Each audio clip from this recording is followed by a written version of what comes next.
ভাইরা, কোরআন ও হাদিসে বর্ণিত কিছু কিছু ঘটনা এমন রয়েছে যেগুলো মানুষের ঈমানকে বৃদ্ধি করে, মানুষকে দ্বীনের পথে অবিচল রাখতে, মানুষকে তাওহীদের রজ্জুকে মজবুত ভাবে আঁকড়ে ধরতে শেখায়। আজকে আমরা এমনই একটি শিক্ষণীয় ঘটনা আপনাদের সামনে আলোচনা করার চেষ্টা করব ইনশাআল্লাহ। বিশ্বনবী মুহাম্মদুর রাসূলুল্লাহ সাল্লাল্লাহু আলাইহি ওয়াসাল্লাম বলেন, পূর্ব যুগে একজন বাদশা ছিল। সে নিজেকে রব দাবি করত।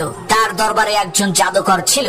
সেই বাদশা জাদুকরের মাধ্যমে মানুষদেরকে ধোঁকা দিয়ে তার রাজত্ব টিকিয়ে রাখত। সেই জাদুকর যখন বৃদ্ধ হয়ে গেল, সে বুঝতে পারল তার মৃত্যুর সময় ঘনিয়ে এসেছে। তাই সে বাদশাকে বলল, বাদশা, আমি তো বৃদ্ধ হয়ে গেছি আর আমার মৃত্যুর সময় ঘনিয়ে এসেছে, সুতরাং আপনি আমাকে এমন একজন মেধাবী বালকের ব্যবস্থা করে দিন যাকে আমি এই জাদুবিদ্যা শিখিয়ে দিতে পারবো এবং প্রয়োজনের সময় সে আপনার উপকারে আসবে। তখন বাদশা দেশের সমস্ত মেধাবী বালকদের মধ্য থেকে যাচাই বাছাই করে একজন বুদ্ধিমান বিচক্ষণ বালককে খুঁজে বের করলো এবং তাকে জাদুকরের কাছে জাদু শিখতে দিল। এরপর ওই জাদুকর ওই মেধাবী বালকটিকে জাদু শিখাতে লাগলো। প্রত্যেক দিন যে পথ দিয়ে বালকটি জাদুকরের কাছে জাদু শিখতে যেত, ওই পথে একজন সাধকের আস্তানা ছিল। সাধক সেখানে বসে ইবাদত করত এবং মানুষদেরকে ধর্মীয় জ্ঞান শিক্ষা দিত। বালকটি প্রত্যেক দিন যাওয়ার পথে দাঁড়িয়ে দাঁড়িয়ে সাধকের ইবাদতের দৃশ্য দেখত। বালকটি একদিন সাধকের কাছে গেল এবং তার থেকে অনুমতি নিয়ে তার মজলিসে বসলো। এক পর্যায়ে বালকটি সেই সাধককে জিজ্ঞেস করলো, আপনি কে? আপনি এখানে কি করেন? সাধক বলল, আমি একজন ধর্মীয় পণ্ডিত, আমি একজন ধর্মগুরু, আমি মহান আল্লাহ তাআলার ইবাদত করি এবং মানুষদেরকে সেই মহান একত্ববাদী খোদা আল্লাহ রাব্বুল আলামিনের দিকে আহ্বান করি। বালকটি কৌতূহল নিয়ে জিজ্ঞেস করলো, তার মানে আপনি কি বাদশার ইবাদত করেন? তখন সাধক বলল, না, বরং বাদশার প্রতিপালক, আমার এবং তোমার প্রতিপালক, পৃথিবীর সমস্ত মানব দানব পশু পাখি মাছ আর গাছের প্রতিপালক আল্লাহ সুবহানাহু ওয়া তাআলার ইবাদত করি। সাধকের এই কথা শুনে বালকটি অবাক হলো এবং সাধকের কথা মন দিয়ে শুনতে লাগলো। এরপর থেকে বালকটি জাদুকরের বাড়িতে যাওয়া আসার পথে সাধকের আস্তানায় সাধকের সঙ্গে কিছু সময় কাটাতো এবং তার কাছ থেকে ধর্মীয় জ্ঞান শিক্ষা করত, যার কারণে জাদুকরের কাছে যেতে তার দেরি হয়ে যেত এবং বাড়িতে ফিরতেও তার বিলম্ব হতো। ফলে সেই বিলম্ব করার কারণে বাড়ি এবং জাদুকর উভয় পক্ষের কাছ থেকে সে বকা শুনত এবং মাঝে মধ্যে সে মারও খেত। তাই একদিন বালকটি সাধকের কাছে তার এই দুরবস্থার কথা জানালো।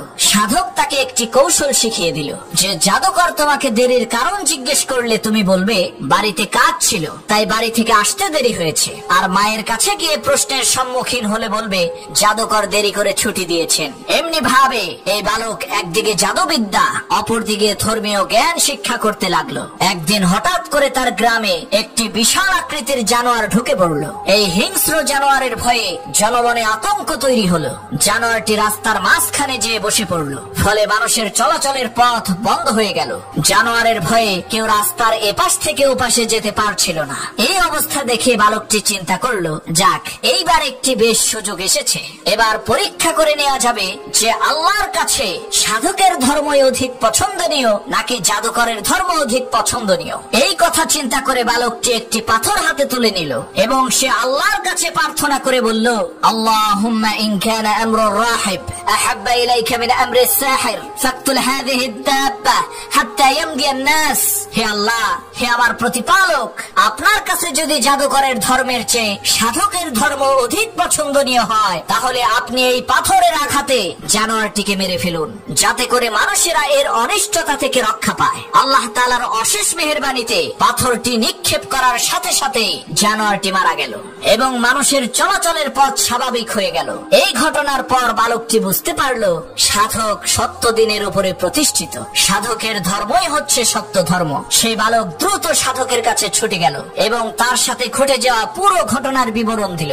আল্লাহ ভীরু সাধক তার এই ঘটনা শুনে তাকে লক্ষ্য করে বলল, ইয়া বুনাইয়া আনতাল ইয়াউমা আফদালু মিন্নি। হে আমার প্রিয় বৎস, আজকে তুমি আমার থেকে উত্তম। আল্লাহ তাআলা তোমার দোয়াকে কবুল করেছেন এবং তোমার থেকে অলৌকিক ঘটনা প্রকাশ পেয়েছে, সুতরাং তুমি আমার থেকে উত্তম। এরপর সাধক বালকটিকে বলল, ইয়া বুনাইয়া ইন্নাকা সাতুবতালা। হে বৎস, অচিরেই তুমি পরীক্ষার সম্মুখীন হবে, কেননা যেই ব্যক্তি পরিপূর্ণরূপে দ্বীনের উপরে চলতে চায় সেই ব্যক্তি পরীক্ষার শিকার হয়। কারণ ইতিপূর্বে যারাই আল্লাহ তাআলার দ্বীনের উপরে চলতে চেয়েছে তাদের প্রত্যেককে সবাইকেই পরীক্ষা করা হয়েছে। আর কিয়ামত পর্যন্ত যারা আল্লাহ তাআলার দ্বীনের উপরে চলবে সবাইকেই পরীক্ষা করা হবে। তাই তোমাকে যখন আল্লাহ তাআলা পরীক্ষা করবেন তখন তুমি কিন্তু আমার কথা কারো কাছে বলবে না, আমার বিষয়টি তুমি সম্পূর্ণ গোপন রাখবে। অল্প কিছু সময়ের মাঝেই বালকের অলৌকিক ঘটনার বিষয়টি সকলের মাঝে ছড়িয়ে পড়ল এবং এরপর থেকে মানুষেরা নানা প্রয়োজনে বালকের কাছে আসতে লাগলো। বালকটির কাছ থেকে আরো আশ্চর্যজনক ঘটনা প্রকাশ পেতে লাগলো। বালকটির দোয়ার বরকতে জন্মান্ধ লোকেরা দৃষ্টিশক্তি ফিরে পেতে লাগলো, কুষ্ঠ রোগে আক্রান্ত লোকেরা আরোগ্য লাভ করতে লাগলো, এছাড়াও অন্যান্য অসুস্থ লোকেরাও সুস্থ হতে লাগলো। অল্প কিছুদিনের মাঝেই মানুষেরা বালকটিকে ভালোবাসতে শুরু করলো, কেননা সে বিনামূল্যে চিকিৎসা করত। সে চিকিৎসার কোনো ধরনের বিনিময় গ্রহণ করত না। সে মানুষদেরকে তাওহীদের দিকে ডাকতো। সে মানুষদেরকে বলতো, তোমরা এই সাক্ষ্য দাও যে আল্লাহ ছাড়া আর কোনো ইলাহ নেই। যখন তারা এই সাক্ষ্য দিত তখন সে আল্লাহ তাআলার কাছে দোয়া করত এবং তারা সুস্থ হয়ে যেত।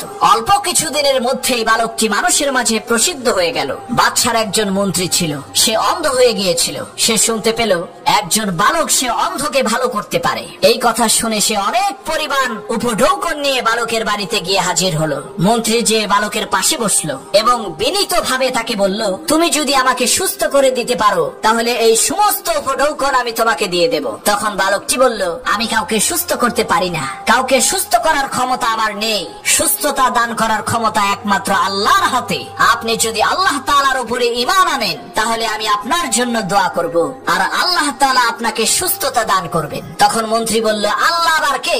তখন বালক বলল, আল্লাহ তাআলা হচ্ছেন সেই মহান সত্তা যিনি আপনাকে আমাকে সৃষ্টি করেছেন, যিনি আসমান থেকে বৃষ্টি বর্ষণ করে ফসল উৎপন্ন করেন, অতঃপর সেই ফসল থেকে আমাদের রিজিকের ব্যবস্থা করেন। আল্লাহ তাআলা হচ্ছেন সেই মহান সত্তা যিনি অসুস্থকে সুস্থতা দান করেন। এই কথা শুনে মন্ত্রী বলে উঠল, আশহাদু আল্লা ইলাহা ইল্লাল্লাহ, আমি সাক্ষ্য দিচ্ছি যে আল্লাহ ছাড়া আর কোনো ইলাহ নেই, আল্লাহ ছাড়া আর কোনো ইলাহ নেই। বালকটি দুহাত তুলে তার জন্য প্রার্থনা করলেন। আল্লাহ তাআলা তার দৃষ্টিশক্তি ফিরিয়ে দিলেন। পরের দিন সে বাদশার দরবারে যে উপস্থিত হলো এবং বাদশার পাশে যেয়ে বসলো। বাদশা বুঝতে পারলো যে তার দৃষ্টিশক্তি ফিরে এসেছে। বাদশা তাকে জিজ্ঞেস করলো, তোমার এই দৃষ্টিশক্তি কিভাবে ফিরে এলো? সে বলল, আমার রব আমার দৃষ্টিশক্তি ফিরিয়ে দিয়েছেন। বাদশা বলল, তার মানে কি আমি ফিরিয়ে দিয়েছি? সে বলল, না, আমার প্রতিপালক এবং আপনার প্রতিপালক আল্লাহ সুবহানাহু ওয়া তাআলা ফিরিয়ে দিয়েছেন। বাদশা বলল, আমি ছাড়া কি তোমার অন্য কোনো রব আছে? সে বলল, হ্যাঁ, আমার এবং আপনার রব তিনি হচ্ছেন আল্লাহ সুবহানাহু ওয়া তাআলা। এ কথা শুনে বাদশা ক্রোধান্বিত হলো এবং তাকে বন্দী করতে বলল। বন্দী করে তার উপরে অকথ্য নির্যাতন চালানো হলো। তাকে জিজ্ঞেস করা হলো, তোমাকে এগুলো কে শিখিয়েছে? সে বলল, ওই বালক শিখিয়েছে। আমি তার থেকেই তাওহীদের জ্ঞান লাভ করেছি, আমি তার মাধ্যমে মহান স্রষ্টার সন্ধান পেয়েছি। অতঃপর বালককে বাদশার দরবারে উপস্থিত করা হলো এবং বালকটির উপরে পাশবিক নির্যাতন চালানো হলো এবং তাকে জিজ্ঞেস করা হলো, তোমাকে এগুলো কে শিখিয়েছে? সে কিছুতেই মুখ খুলতে রাজি হলো না, কিন্তু পরিশেষে নির্যাতন সহ্য না করতে পেরে বলতে বাধ্য হলো যে আমি ওই সাধকের কাছ থেকে তাওহীদের জ্ঞান লাভ করেছি। সাধক আমাকে সঠিক পথের দিশা দিয়েছে। সাধকের কাছ থেকে আমি আল্লাহ তাআলার একত্ববাদ শিখেছি। অতঃপর সেই সাধককে বন্দী করে নিয়ে আসা হলো। সাধককে বলা হলো, তুমি তোমার দিন থেকে ফিরে আসো। সাধক বলল, না, কখনো না, কখনোই আমি আমার দিন থেকে ফিরে আসবো না। অতঃপর সাধককে হত্যার নির্দেশ দেওয়া হলো। সকলের সামনে দাঁড় করিয়ে মাথা থেকে পা পর্যন্ত ধারালো করাত দিয়ে সাধকের দেহকে দ্বিখণ্ডিত করে ফেলা হলো। এই মর্মান্তিক দৃশ্য সকলেই দাঁড়িয়ে দাঁড়িয়ে দেখলো। এরপর সেই বালককে বলা হলো, তুমি তোমার দিন থেকে ফিরে আসো, নয়তোবা তোমার পরিণতিও এই সাধকের মতোই হবে। বালক বলল, না, কখনো না, কখনোই আমি আমার দিন থেকে ফিরে আসবো না। বাদশা চিন্তা করলো, এই বালককে সকলের সামনে প্রকাশ্যে হত্যা করা যাবে না। প্রকাশ্যে হত্যা করলে জনমত তার বিপক্ষে চলে যেতে পারে। তাই সে তাকে গোপনে হত্যা করার সিদ্ধান্ত নিল। বাদশা তার কয়েকজন সৈন্যবাহিনীকে নির্দেশ দিলেন যে এই বালককে তোমরা অমুক পাহাড়ের চূড়ায় নিয়ে যাবে, তারপর তাকে তার দিন থেকে ফিরে আসতে বলবে। সে যদি তার দিন থেকে ফিরে আসতে রাজি না হয় তাহলে তাকে সেখান থেকে ধাক্কা দিয়ে নিচে ফেলে দেবে। এভাবেই তাকে হত্যা করবে। সৈনিকেরা বাদশার নির্দেশ মতো বালকটিকে ওই পাহাড়ের চূড়ায় নিয়ে গেল এবং তাকে তার বিশ্বাস থেকে ফিরে আসতে বলল। বালক অস্বীকার করলে তারা তাকে সেই পাহাড়ের চূড়া থেকে ফেলে দেওয়ার জন্য উদ্যত হলো। তখন বালকটি জালিমের জুলুম থেকে মুক্তির জন্য আল্লাহ তাআলার কাছে সাহায্য চাইল, আর সাথে সাথে আসমান থেকে মহান আল্লাহ তাআলার সাহায্য নেমে আসলো। হঠাৎ করে এই পাহাড় ভীষণ ভাবে প্রকম্পিত হলো, যার ফলে বাদশার সৈনিকেরা পাহাড় থেকে গড়িয়ে নিচে পড়ে গেল। কিন্তু মহান আল্লাহ রাব্বুল আলামিনের রহমতে সেই বালকটি অক্ষত রইল। বালকটি আনন্দ চিত্তে পাহাড়ের উপর থেকে নিচে নেমে আসলো। বাদশার ভয়ে বালকটি সেখান থেকে পালিয়ে যায়নি, বরং তাওহীদবাদী বালক সোজা যে বাদশার দরবারে উপস্থিত হলো এবং তাকে এই বিষয়টি বোঝানোর চেষ্টা করলো যে আল্লাহ তাআলা তোমার চেয়ে হাজারো কোটি গুণ বেশি শক্তিশালী এবং আল্লাহ তাআলার এমন এক শক্তিশালী বাহিনী রয়েছে যেই বাহিনীর সামনে তোমার সৈন্যরা কিছুই না। বাদশা তাকে দেখা মাত্রই আশ্চর্যজনিত হলো এবং বাদশা তাকে জিজ্ঞেস করলো, ব্যাপার কি, আমার সৈন্যরা কোথায়? বালক ঈমান দীপ্ত জবাব দিল যে আল্লাহ তাআলা আমাকে তাদের হাত থেকে রক্ষা করেছেন এবং তাদেরকে ধ্বংস করেছেন। তখন বাদশা তাকে আরেক দল সৈন্যের হাতে তুলে দিল এবং তাদেরকে নির্দেশ দিল, তোমরা তাকে একটি নৌযানে করে সমুদ্রের মাঝখানে নিয়ে যাবে। সমুদ্রের মাঝখানে নিয়ে যাওয়ার পর তাকে সমুদ্রে নিক্ষেপ করবে, যাতে করে সে ডুবে মারা যায়। বাদশার কথা মতো সৈন্যরা বালকটিকে সাগরের মাঝখানে নিয়ে গেল এবং তাকে নৌযান থেকে সমুদ্রের মাঝখানে ফেলে দিতে উদ্যত হলো। তখন বালক আবারও আগের মতোই দোয়া করলো, হে আল্লাহ, তুমি এই জালেমদের হাত থেকে আমাকে রক্ষা করো। বালকটি এই দোয়া করার সাথে সাথে সমুদ্রের মধ্য থেকে বিশাল বড় বড় দানবীয় ঢেউ উঠতে থাকলো। এর ফলে বাদশার সমস্ত সৈনিকেরা সমুদ্রে নিমজ্জিত হয়ে মারা গেল। বালকটি আবারও নিরাপদে বাদশার দরবারে যে উপস্থিত হলো এবং বাদশাকে বলল, আমার আল্লাহ আমাকে রক্ষা করেছেন এবং তোমার সৈনিকদেরকে ধ্বংস করেছেন। তারপর বালকটি বলল, আল্লাহর কসম করে বলছি হে বাদশা, তুমি যতই বুদ্ধি খাটাও না কেন তুমি আমাকে হত্যা করতে পারবে না। তবে আমি তোমাকে যেই পদ্ধতি বলবো সেই পদ্ধতিতে চেষ্টা করলে হয়তো তুমি আমাকে শহীদ করতে পারবে। বালকটির এই কথা শোনা মাত্রই বাদশা ব্যাকুল হয়ে জিজ্ঞেস করলো, সেই পদ্ধতিটা কি, আমাকে কি করতে হবে? তখন বালকটি বলল, তুমি দেশের সমস্ত মানুষকে একটি ময়দানে সমবেত করবে এবং সকলের সামনে একটি উঁচু স্থানে শুল স্থাপন করবে। আমাকে সেই শুলের সাথে শক্ত করে বাঁধবে। এরপর একটি তীর নেবে আর সেই তীরটি আমার দিকে নিক্ষেপ করার সময় এই কথাটি বলবে, বিসমিল্লাহি রাব্বিল গুলাম, আল্লাহ তাআলার নামে তীর নিক্ষেপ করছি, যিনি এই বালকের প্রতিপালক। ওই তীরটি যদি আমার শরীরে বিদ্ধ হয় তাহলেই আমি মারা যাব। বাদশা বালকের কথা মতো তাই করলো। সকল মানুষকে একটি বিশাল ময়দানে সমবেত করলো এবং সকলের সামনে একটি উঁচু স্থানে মঞ্চ স্থাপন করলো। সেই মঞ্চের উপরে শুলের সাথে বালকটিকে শক্ত করে বাঁধা হলো এবং বাদশা বিসমিল্লাহি রাব্বিল গুলাম, এই বালকের প্রতিপালক আল্লাহ সুবহানাহু ওয়া তাআলার নামে নিক্ষেপ করছি বলে তীরটিকে বালকের দিকে নিক্ষেপ করলো। তীরটি গিয়ে বালকের কানের নিচে যে বিদ্ধ হলো আর সে কানের নিচে হাত দিয়ে শাহাদাতের অমীয় সুধা পান করলো। সমবেত সমস্ত লোকেরা এই দৃশ্য দেখলো। পুরো জাতির মাঝে নবজাগরণ শুরু হয়ে গেল। তারা সমস্বরে চিৎকার করে বলে উঠলো, আমান্না বিরাব্বিল গুলাম, আমরা এই বালকের প্রভু আল্লাহ তাআলার উপরে ঈমান আনলাম। এই অবস্থা দেখে বাদশা এবং তার সভাসদবৃন্দরা হতভম্ব হয়ে গেল। তারা বাদশাকে উদ্দেশ্য করে বলল, বাদশা, আপনি তো তাওহীদের দাওয়াতকে বন্ধ করার জন্য বালকটিকে হত্যা করেছিলেন, কিন্তু এখন তো পুরো জাতি তাওহীদের বিশ্বাসে বিশ্বাসী হয়ে গেছে। এই বালকের মৃত্যুর মাধ্যমে পুরো জাতি জেগে উঠেছে। এখন আপনি কি করবেন? বাদশা সভাসদবৃন্দের এই কথা শুনে ক্রোধান্বিত হয়ে তার সৈন্যবাহিনীকে নির্দেশ দিল, প্রত্যেক রাস্তায় রাস্তায় এবং প্রত্যেক মহল্লায় মহল্লায় বড় বড় গর্ত খনন করো এবং সেই গর্তের মধ্যে আগুন প্রজ্বলিত করো। অতঃপর যারা তাওহীদের পথ থেকে ফিরে না আসবে তাদের প্রত্যেককে এই অগ্নিকুণ্ডের মধ্যে নিক্ষেপ করো। বাদশার নির্দেশ অনুযায়ী তাই করা হলো। সকলকে ধরে নিয়ে আসা হলো। তাদেরকে জিজ্ঞেস করা হলো, তোমরা কি তোমাদের দিন থেকে ফিরে আসবে নাকি আগুনে ঝাঁপ দেবে? তারা বলল, আমরা আগুনে ঝাঁপ দিতে রাজি আছি, কিন্তু আমরা কখনোই আমাদের দিন থেকে ফিরে আসবো না। অতঃপর একের পর এক তাদের সকলকে আগুনে নিক্ষেপ করা হলো। পরিশেষে একটি নারী আগুনে ঝাঁপ দিতে ইতস্তত করছিল, কারণ তার কোলে ফুটফুটে একটি দুধের শিশু ছিল। তার কোলের শিশুটির প্রতি তার অনেক মায়া হচ্ছিল। হঠাৎ করে শিশুটির জবান খুলে গেল।